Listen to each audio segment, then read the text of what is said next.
Dan ini adalah lorong menuju tanah yang akan Ahmad eksekusi. Ini rumah Pak Daus.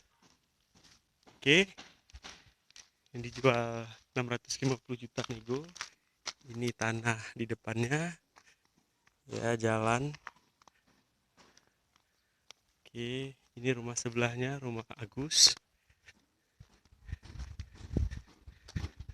500 juta kosong, terus punya 650 juta nego dan ada isi.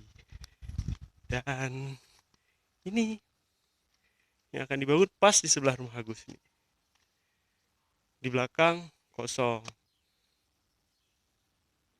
Oke, di sebelahnya tanah wakaf tidak dijual, jadi kita punya parkir atau mau bikin acara apa besar.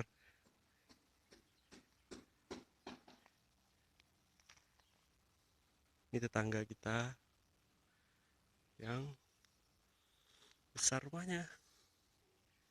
Oke, ini ada juga rumah lagi dibangun. Ini juga rumah-rumah orang yang udah selesai menggagangi kita.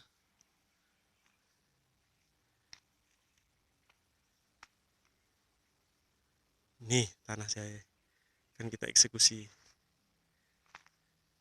Oke.